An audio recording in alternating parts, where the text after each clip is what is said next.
यहाँ पे भी हम लोग आते हैं और 5 मिनट में गुहार लगाते हैं और आप सब लोग जो है अपना सारा काम धाम छोड़ के चले आते हैं। ये इस बात का प्रतीक है, ये इस बात को दिखाता है कि आप सब लोग के दिल में बाबा साहब जैसा है कि जहाँ बाबा साहब की बात होती है बाबा। इस चीज के लिए हम आप लोग को तहे दिल से शुक्रिया अदा करते हैं, आभार व्यक्त करते हैं। इतनी दोपहर में आप लोग सिर्फ 5 मिनट में आवाज देने पर ही इकट्ठा हो गए। हम बात शुरू करते हैं वही कहानी की चुनावी दौर है। सुबह 7 बजे से लेकर रात के 11-12 बजे तक हम लोग ऐसे रहते हैं। थोड़ा सा सर्कल हो रहा था, इसीलिए गाड़ी बैठे हुए थे कि थोड़ा बहनी लोग इकट्ठा हो जाए तब से। बहनी देखा कि हर गांव में जहाँ पे भी हमारे समाज के लोग हैं, जहाँ हम जा रहे हैं, हर बिरादरी में जा रहे हैं, लेकिन किसी बिरादरी से आवाज नहीं उठती है। लेकिन हमारी बिरादरी से ये प्रश्न हमारी महिलाएं जरूर पूछती है कि वोट तो हाथी का दबाते हैं, लेकिन वोटवा पता नहीं कहाँ जाता। सही बात है। तो वोट तो देखिए आप लोग हाथी का दबाते हैं, वोट पता नहीं कहाँ चला जाता है। काहे की मशीन की देखिए गड़बड़ी है, मशीन की गड़बड़ी है और मशीन में 20-30 हजार 40,000 वोटों की हेराफेरी हो जाती है।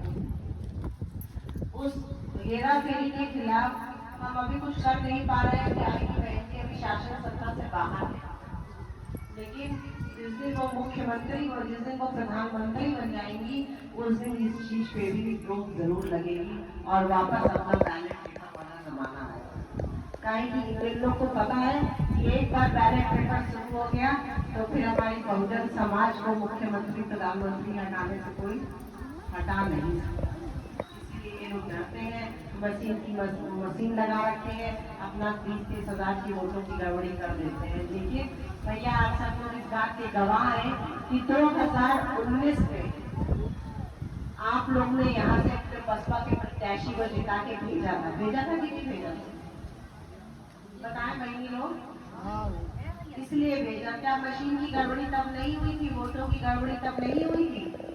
तब भी तो थी ना। लेकिन तब भी यहाँ से प्रत्याशी क्यों जीत के गया?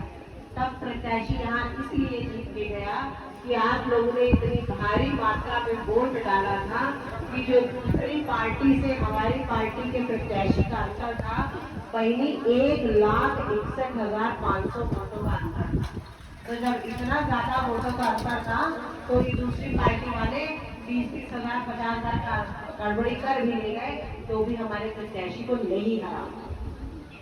इसीलिए कह रहे हैं कि जो जितना वोट आप लोग ने 2019 में डाला था उससे ज्यादा वोट अब की 2024 में डालना है कि अब की बार भी चाहे ये अपना 20-30 हजार के वोटों की भैया गड़बड़ी कर ले तब भी हमारे प्रत्याशी को ना हरा। कि इतना हमारे जीत का अंतर हो जाए कि इनके थोड़ी गड़बड़ी करने के बावजूद जो हमारी आपकी मेहनत है वो हार जाए।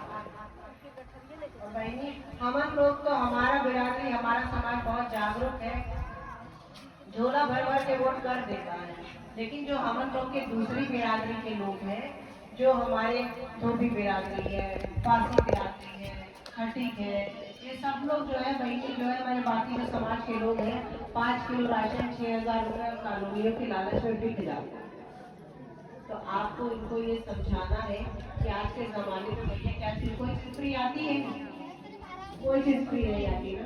तो ये 5 किलो राशन 6,000 रुपए के बदले में हमें क्या हमसे क्या लेते हैं पता है?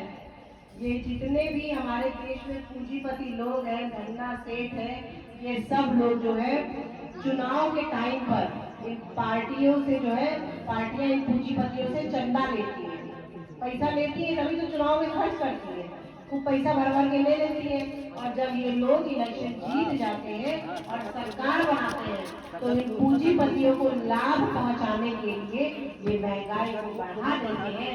इसकी वजह से जो पेट्रोल 40 रुपए का मिलता था 100 रुपए का मिल रहा है, जो गैस सिलेंडर 300 रुपए का मिलता था आज 1200 रुपए का मिलता है। ऐसा ही तो है ना बहनी। और ये बात आप सब लोग बच्चे युवा बच्चे देखते हैं, समझ लीजिए अभी तो 100 रुपए का बाइक पे पेट्रोल डला रहे हो, 1200 रुपए का बहनी गैस चूल्हा भरवा रही है। एक बार ये इलेक्शन हो जाने दीजिए, एक बार इलेक्शन हो जाने दीजिए, कहीं यही सरकार वापस आ गई तो यही जो पेट्रोल है 200 रुपए का मिलेगा और यही गैस जो भर रहा है ये 3000 रुपए भरेगा। ये तो इलेक्शन की वजह से इनके हाथ बंधे हुए हैं, ये मजबूर है, काहे की जनता भड़क जाएगी, महंगाई बढ़ा देंगे लोग, इसीलिए चुप है। लेकिन एक बार इलेक्शन खत्म होने दीजिए, देखिए महंगाई फिर से कैसे बढ़ती है। भाई बतावा, आज 100 रुपए का डीजल है, 190 रुपए का 100 रुपए पेट्रोल है, 90 रुपए का डीजल है। हम लोग खेती किसानी वाले आदमी है ना, हमारा ट्रैक्टर है, थ्रेसर है, ट्यूबवेल है, इसमें हम लोग कैसे इतना महंगा महंगा डीजल भराएंगे। हम जब डीजल नहीं भरा पाएंगे तो नहीं कैसे खेती किसानी करेंगे, ना हम कमा पाएंगे, ना हम बचा पाएंगे, ना अपने बच्चों को हम पढ़ा पाएंगे, नहीं पढ़ा पाएंगे। लेकिन हमारी बहन जी थी, जब हमारी बहन जी उत्तर प्रदेश में मुख्यमंत्री थी तो उन्होंने लखनऊ में, दिल्ली में और हर जगह, नोएडा वगैरह जगह में, बड़े बड़े शहरों में जो है कोचिंग खोले थे, छात्रावास खोले थे, जहां हमारे बच्चे मुफ्त में रहते थे भैया, मुफ्त में खा सकते थे, वजीफा अलग से मिलता था, उसी में रह के पढ़ करके आज हमारे बच्चे बहुत ऊंचे ऊंचे पदों पे IAS PCS और ऊंचे ऊंचे पदों पे पहुंचे हैं। इतनी दूरदर्शी सोच की महिला थी हमारी बहन जी। अम्बेडकर नगर जो मेडिकल कॉलेज है 50% सीटें हम लोग के लिए रिजर्व कर दी है कि हमारा बच्चा थोड़ा सा भी मेहनत करेगा तो डॉक्टर बन जाएगा। और आज तक क्या है भाई, इतनी महंगाई है कि हम लोग अपना इंटर हाई स्कूल बच्चे को नहीं कराता।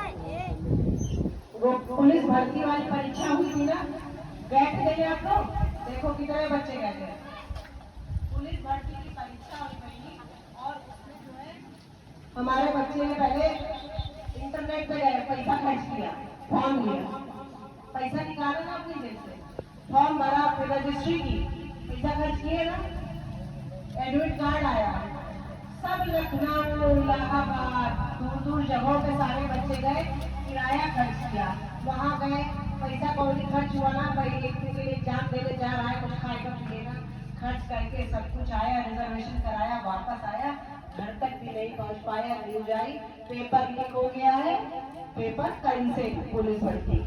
बहनी हमारी जेब से तो उन्होंने सारा पैसा सोचा, अगर इस गांव से 50 लोगों ने भरा है तो पूरे हमारे उत्तर प्रदेश से कितने लोगों ने भरा होगा। तो हमारी बिरादरी हम लोग से तो जेब से पैसा निकाल करके, अपनी जेब भर करके पुलिस भर्ती कैंसिल, पेपर लीक, उसके नाम पे भी इन लोगों ने करोड़ों की कमाई कर ली है।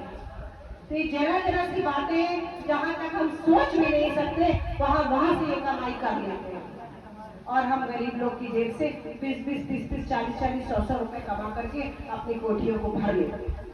तो बहनी अब नहीं चाहेंगे तो कभी नहीं चाहेंगे बच्चों। इस इलेक्शन के बाद अगर कहीं से सरकार वापस आ गई तो ये जान लो कि अब जो है सर फिर इलेक्शन नहीं होगा, संविधान सब कुछ ये लोग जो है खत्म करने की हमारी तैयारी में है। इसलिए इस बार जागना है, और जागना नहीं है, अपने हक अधिकार के लिए लड़ना है। वो कैसे लड़ेंगे? वो ऐसे लड़ेंगे, हमारे बाबा साहब ने इसके लिए, इन मनुवादियों के खिलाफ लड़ने के लिए हमें एक वोट का अधिकार दिया है ना बच्चों।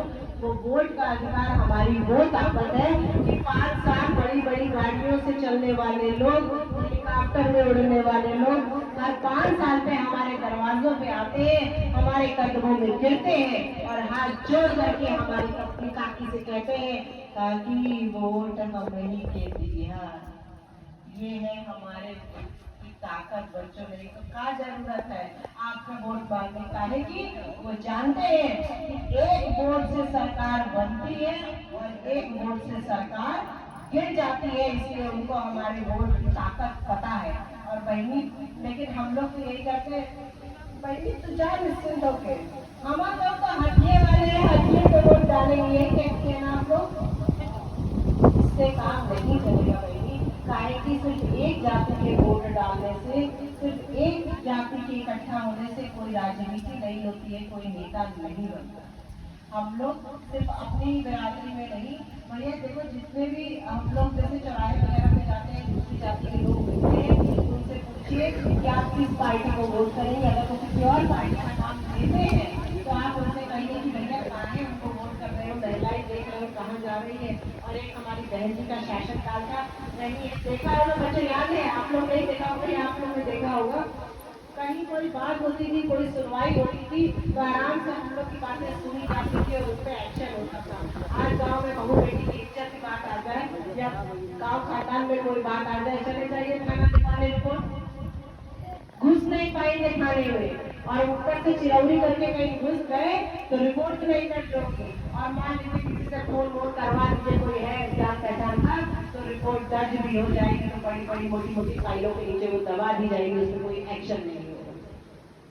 तो बहनी ये बताओ, और दिन में अगर मान लीजिए कोई अपने हक अधिकार के लिए बोल भी देता है तो रात में उसके घर में बुलडोजर चला दिया जा रहा है। तो आप यही सब बातें कह करके उनका एक एक वोट सरकाइए और अपने में लेकर आइए, काहे कि बहनी जब तक कि हम थोड़ा थोड़ा दूसरे के घरों में डाका नहीं डालेंगे, दूसरा वोट नहीं लेंगे, तब तक हम लोग की सरकार ना बने। और मान लीजिए हमारे गांव में 200 वोट है, 200 वोट में से बहनी ये तो समझना कि 10-15 वोट में ऐसा होता है कि कोई दिल्ली है, कोई बम्बई है, कोई कहीं है, नहीं सबको बोलिए आपने तो शहर में अपना घर बना दिया है, अपना परिवार बसा लिया है, लेकिन हम लोग को तो इसी गांव में रहना है, आइए वोट डाल के चले जाइए, काहे कि एक एक वोट बहुत जरूरी है भाई।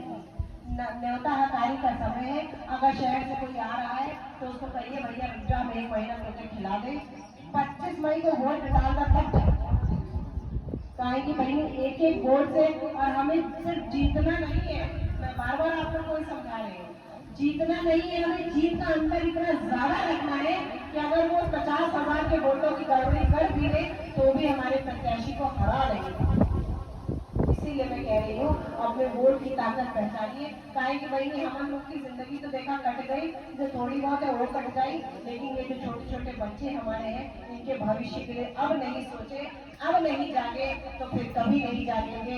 इसलिए अपने वोट के अधिकार का प्रयोग करके 25 मई को ज्यादा से ज्यादा संख्या में आप सब लोग इकट्ठा हो, वोट करें और दूसरों को वोट करवाएं। जितने हमारे युवा बच्चे यहाँ पे हैं वो बच्चे आप लोग अपनी जिम्मेदारी 25 मई को है, आप जितने भी युवा बच्चे यहाँ पे हैं 25 मई को अपना वोटर लिस्ट लीजिए, फोटो कॉपी करा करके बांटिए और उसको ही देखिए कितनों का वोट पड़ा, कितनों का नहीं पड़ा, कोई खटिया बैठ ये उठा के ले जाओ, लेकिन उनका वोट डलवाओ। ये आपकी जिम्मेदारी है कि अपने बूथ की रक्षा करना है उस दिन, ताकि कोई वोटों में गड़बड़ी ना कर पाए और गांव का कोई वोट छूट ना पाए। ये हमारे युवा बच्चों की जिम्मेदारी है। इन्हीं सब बातों के साथ अपनी बात खत्म करती हूँ। नमो बुद्धाय, जय भीम।